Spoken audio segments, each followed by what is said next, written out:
Hi guys, मैं हूं अभिजीत और आप देख रहे हैं गुल्लक फाइनेंस। चलो आज आपको एक चीज सोचने के लिए बोल रहा हूँ। जब आपका दादाजी 20s और 30s के आसपास थे, तब सराउंडिंग के लोग उनको क्या पढ़ने के लिए बोल रहे थे या कि किस तरह से अपना फाइनेंस को प्लान करने के लिए बोल रहे थे। सेम चीज आपको सोचना है आपके फादर के बारे में और सेम चीज आपके अपने बारे में भी सोचना है कि जब आप 20s में हैं तो आपको आपके सराउंडिंग के लोग क्या क्या बताए हैं कि ये चीजें करना है तो आपका कैरियर बहुत अच्छा हो जाएगा। देखो, आपका दादाजी को बताया गया होगा कि थोड़ा बहुत अगर पढ़ाई कर लें तो उनको जॉब लग जाता है। मतलब उस टाइम लिटरेट होना भी बहुत अच्छा बात था। तो वो थोड़ा बहुत पढ़ाई किए, उनको जॉब लग गया किसी गवर्नमेंट जगह पे और वो मिडिल क्लास रहे। उनको बताया गया मिडिल क्लास का रियलिटी में आगे चल के बताता हूँ क्यों बताया जाता है मिडिल क्लास। और उनको ये सपना दिखाया गया कि आप जॉब करोगे गवर्नमेंट के लिए तो आप एक टाइम पे अच्छा पैसा कमाओगे और आपका लाइफ सेट हो जाएगा। फिर जब आपका फादर का टाइम आया तब हमारे देश में थोड़ा इंडस्ट्री वगैरह आने लगा, तो उनको बताया गया कि अगर आप इलेक्ट्रिकल, मैकेनिकल इस तरह का चीजें का अगर पढ़ाई करोगे तो इजीली जॉब लग जाता है किसी फैक्ट्री में, तो आपका लाइफ सेट हो जाएगा और काफी पैसा कमाएंगे। उनको भी बताया गया अभी तो आप मिडिल क्लास है लेकिन आगे चल के आप बहुत अमीर हो जाओगे। क्या आपको भी ये चीज नहीं बताया गया कि जब देश में इतना सारा आईटी कंपनीज खुल चुका है तो आपको भी ये चीज बताया गया कि आईटी में पढ़ाई कर लो तो इजीली आपको जॉब लग जाएगा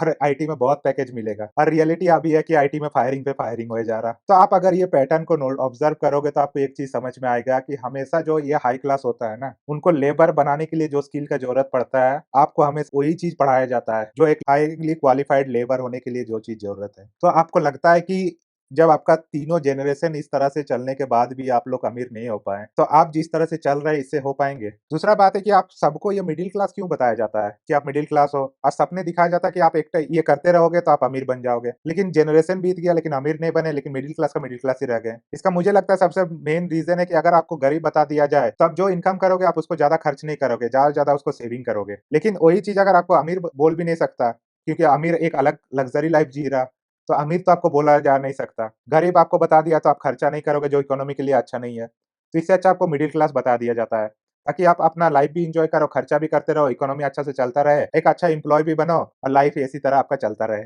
और आप सेम चीज अपने बच्चे को भी सिखाओ। वैसे एक रिपोर्ट के अकॉर्डिंग इंडिया में अगर मिडिल क्लास होता है ना, जो नॉर्मल स्टैंडर्ड ऑफ लिविंग को एंजॉय करते हैं, उसके अकॉर्डिंग अगर मिडिल क्लास देखा जाए तो एक इंसान अगर 5 लाख रुपया कमा रहा साल में तो उसको मिडिल क्लास बोलते हैं। इसका मतलब है कि अगर आपका फैमिली में 4 मेंबर है तो 20 लाख अगर ईयरली इनकम है तो आप मिडिल क्लास है, अगर उससे कम है तो फिर तो आप गरीब हैं। मतलब आज का वीडियो है कि 20s और 30s में आपको क्या क्या फाइनेंशियल मिस्टेक नहीं करना चाहिए। अमीर तो पता नहीं लेकिन एटलीस्ट अपने फाइनेंस को काफी अच्छे से सेटल कर सकते हो अगर आप ये सब मिस्टेक्स नहीं करते हो तो। Mistake number 1, did not define your goal. देखो, अगर आप गोल ही डिफाइन नहीं किए तो ऑब्वियसली आप कहीं अचीव नहीं करने वाले। आप अमीर होना ही नहीं चाहते, अमीर होना भी तो एक गोल है ना। तो आप अगर ये डिफाइन ही नहीं कर रहे कि मेरे को इतना पैसा चाहिए और इतना पैसा होने पे मैं अमीर हो जाऊंगा, तो जब आप गोल ही डिफाइन नहीं कर रहे हो तो ऑब्वियसली आप उस जगह तक कभी पहुंच ही नहीं सकते। इसलिए गोल डिफाइन करना बहुत जरूरी है और खासकर इस जनरेशन में और भी बहुत ज्यादा जरूरी है।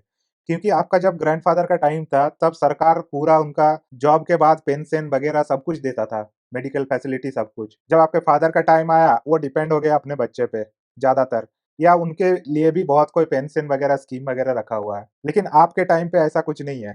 आईटी कंपनी में काम करते हो या किसी भी प्राइवेट सेक्टर में काम करते हो, पेंशन का कोई स्कीम नहीं होता है। और अगर आप सोच रहे हो कि आप अपना बच्चे पे डिपेंड हो जाओगे, व्हाट इफ अगर आपका बच्चा नालायक निकल गया, तो आपका बुढ़ापा तो बहुत दर्दनाक गुजरने वाला है फिर तो। दूसरा चीज, आजकल के बच्चे लोग कोई अपना पेरेंट्स के साथ नहीं रह रहा, तो अगर वो अच्छा अचीवर हो भी गया तो मे भी हो सकता फाइनेंशियली आपका हेल्प करे, मे भी ना भी करे।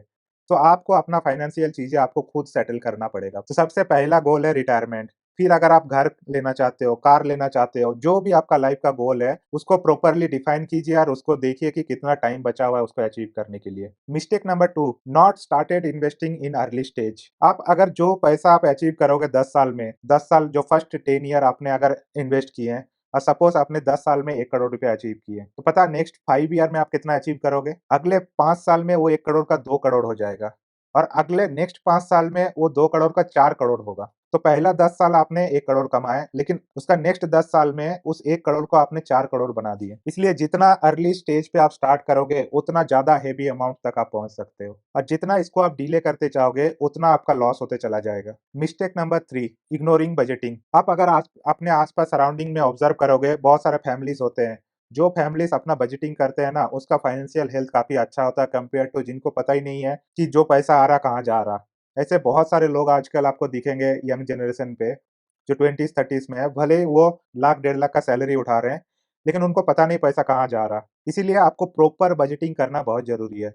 आप बजटिंग करोगे तो ही आपको समझ में आएगा कि ये गलत जगह पे जो खर्चा हो रहा है, इसको हम रोक सकते हैं और इस पैसे को हम इन्वेस्टिंग में लगा सकते हैं, जो आपको फ्यूचर में फाइनेंशियल फ्री होने में हेल्प करेगा। तो प्लीज़ डू बजटिंग, बजटिंग बहुत इंपॉर्टेंट चीज़ है। Mistake number 4, not building good network. देखो, आपने ये सुना होगा कि your network is your net worth. ऐसा क्यों बोला जाता है? क्योंकि आप एक भी इंसान बता दो, इतने आप अमीर लोगों को देखे होंगे, न्यूज़ में नाम सुनते होंगे, एक इंसान बता दो जिसका नेटवर्क खराब है, लेकिन वो अमीर है, ऐसा कभी नहीं होता है। आपका नेटवर्थ जो होगा ना, आपका सराउंडिंग का जो 5 दोस्त होगा, उसका एवरेज होंगे आप। ये इसलिए बोला जाता है क्योंकि आपको अपना नेटवर्थ बनाने में आपका नेटवर्क का ही हेल्प होता है। आप देखो, आप जब स्कूल में थे, तो आपको 4 दोस्त था, उससे आपका जिगरी दोस्ती था, बस बाकी दुनिया से आपको मतलब नहीं था। कॉलेज में भी जब आए, वहाँ भी आपको वही 4-5 दोस्त बनाए और उसी से आपका बस कॉलेज लाइफ खत्म हो गया। फिर आप कॉर्पोरेट में आए, वहाँ भी आपको 4-5 दोस्त बनाए अपने जैसा ही और उसी में आपका कॉर्पोरेट लाइफ भी चल रहा। इसमें प्रॉब्लम ये है कि आप वो 4 लोग एक ही जगह पे आप बाउंडेड है, आपका माइंड खुल नहीं रहा। दुनिया में बहुत सारा अपॉर्च्युनिटीज़ है, आप उसको एक्सप्लोर ही नहीं कर पा रहे हो। वो तभी आपको पता चलेगा जब अलग-अलग तरह के बहुत सारे लोगों से आप नेटवर्क बनाओगे। तभी आपको नया-नया अपॉर्च्युनिटीज़ के बारे में पता चलेगा और जब आपको अपॉर्च्युनिटीज़ बहुत सारा पता चलेगा, उसी से आप सबसे ज़्यादा पैसा कमाओगे। इसलिए नेटवर्क बिल्डिंग बहुत लोगों को बहुत लो लेवल लगता है या मिडल क्लास या पुअर लोग नेटवर्क बिल्डिंग में उतना बिलीव ही नहीं करते हैं। लेकिन अमीर लोग हमेशा देखिए वो नेटवर्क बनाते हैं। चाहे वहाँ पर कुछ खर्चा भी हो ना, तो वो खर्चा करते हैं उस नेटवर्क को बनाने के लिए। जैसे आपने सुने होंगे वॉरेन बफेट जी लंच ऑर्गेनाइज़ कराते हैं। तो बहुत सारा इन्वेस्टर है, वो काफ़ी हेवी अमाउंट पे करते हैं बस वॉरेन बफेट जी के साथ लंच करने के लिए। क्यों?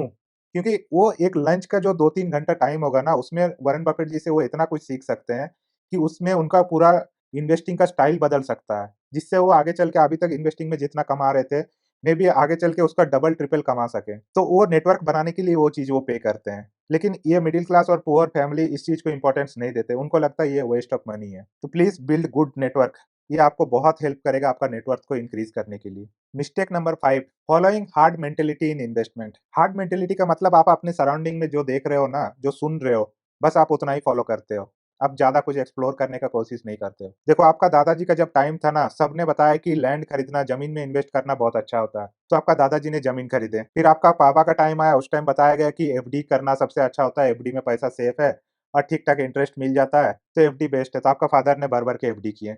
आपको बताया जा रहा है स्टॉक मार्केट, क्रिप्टो करेंसी ये सब। देखो, मुझे स्टॉक्स और म्यूचुअल फंड का नॉलेज है, तो मैं स्टॉक्स और म्यूचुअल फंड बताऊँगा। लेकिन इसका मतलब ये नहीं कि दुनिया में बस स्टॉक्स और म्यूचुअल फंड से ही पैसा बनेगा। लोग रियल एस्टेट से भी पैसा बनाएँ, लोग क्रिप्टो से भी पैसा बनाएँ।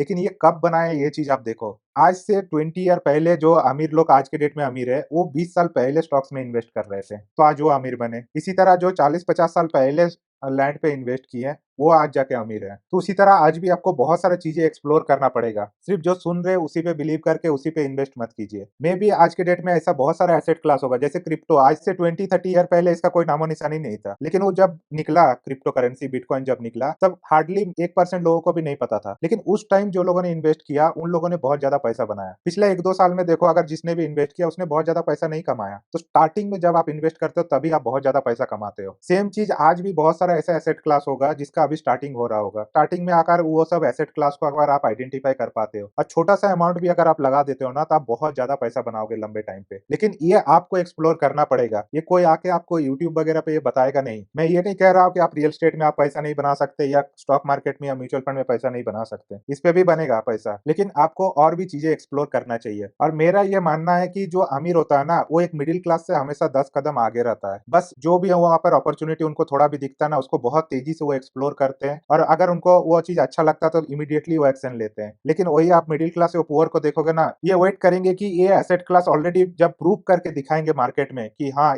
ये प्रूव हो चुका है कि हाँ, इसमें से पैसा बनता है, तब वो एंटर करेंगे। लेकिन अमीर उस चीज़ का वेट नहीं करता है और वो रिस्क लेते हैं और इमीडिएटली उस पे एक्शन लेते हैं। इसीलिए वो अमीर होते हैं। होप आपको ये वीडियो अच्छा लगा। अगर अच्छा लगा तो प्लीज़ लाइक कीजिए एंड अपने दोस्तों में शेयर कीजिए और अगर अच्छा नहीं लगा तो डिसलाइक कीजिए, लेकिन साथ में प्लीज़ कमेंट करके बताइए कि हमें और क्या-क्या इम्प्रूव करना चाहिए।